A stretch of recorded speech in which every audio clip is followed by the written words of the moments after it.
I'm an artist, and I was approaching the calendar from more of a heart space or intuitive space. And when I came up with this, Koloman saw it in Sweden, and he sent me this. And we eventually met in Cancun. And when we put our two informations together, the product is this talk. Okay? What Koloman found is what these guys were timing. They certainly weren't timing any physical cycles of things in our solar system. What were they timing?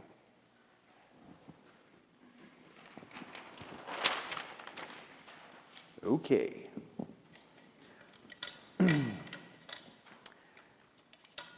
There's a stone in a place called Koba. I hope you can see this. Maybe you can focus in with the camera on this, so at least it's on the video. This is only one side of the stone. It actually goes over and down like this. It's big. This thing stands 12 feet high out of the ground. I don't know how much it goes into the ground, but it's 12 feet high. It's over 7 feet wide. It's that thick. Big rock. The archaeologists found it in the late 40s, laying face down in the jungle.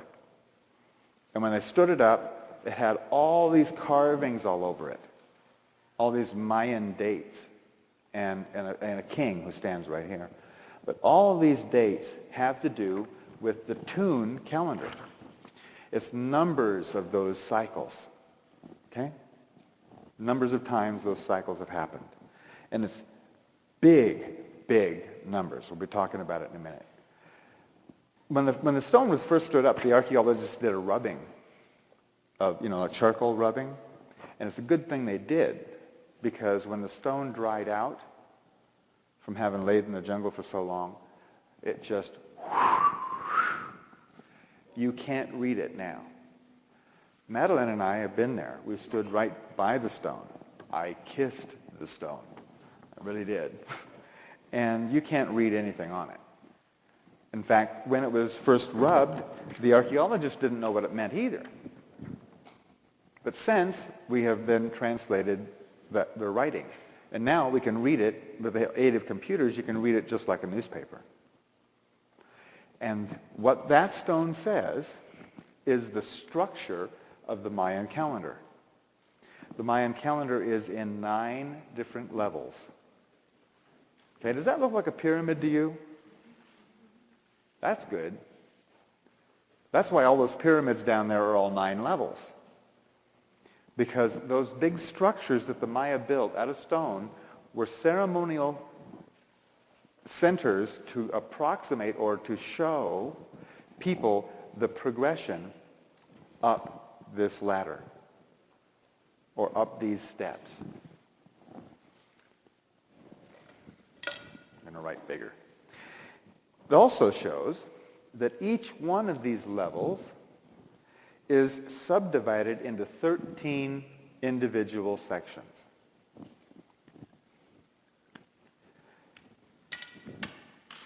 Now there goes that top.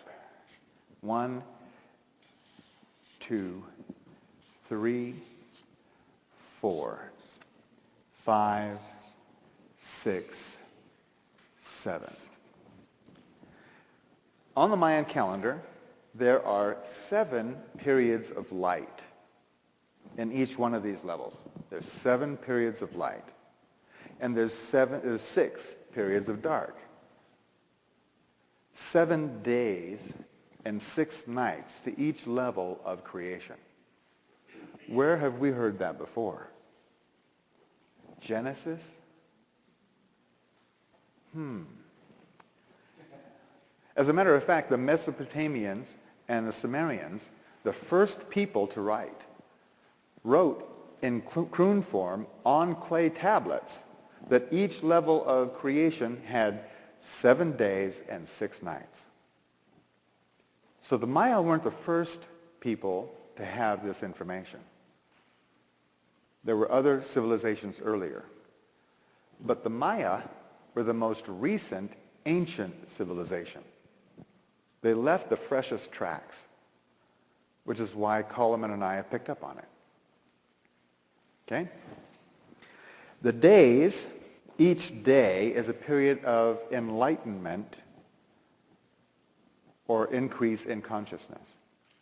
And each night is a period of applying that consciousness.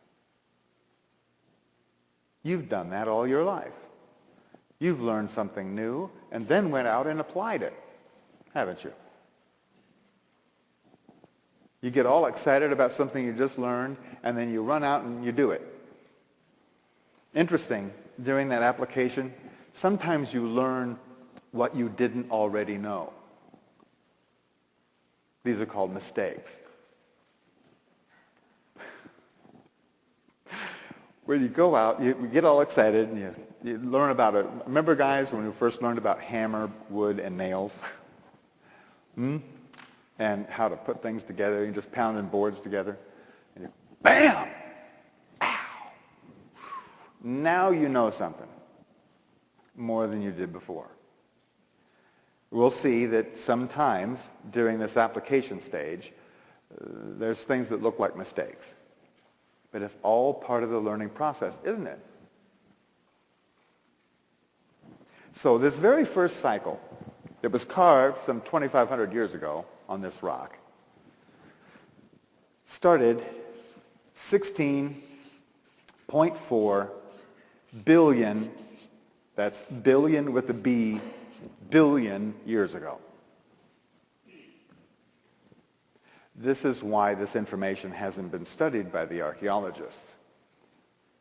The archaeologists could not conceive of why Indians making pots in the jungle would have any business thinking about 16.4 billion years. So they just put it on the shelf and nobody else looked at it until Coleman came along.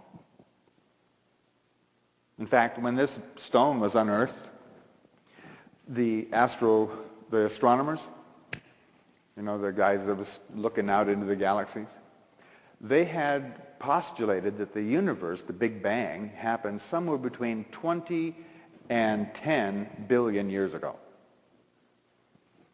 And then later, as we got better and better telescopes, we could see further out into it. And then they went, well, no, it wasn't 20, it was like 12 billion years ago, and that was it. So this was impossible. Well, now we've updated Hubble, and we've found that there are things out there 14.5 billion years old. I bet you that in the next few years, we're going to find out that the Maya had it right on, that the Big Bang happened 16.4 billion of our years ago. Understand that this is an exact number of tunes of 360-day cycles, but when you work it to our year, it gets to a fraction. Okay. This whole cycle, 16.4 billion years, is divided into 13 different sections. Each one of them 1.26 billion years long.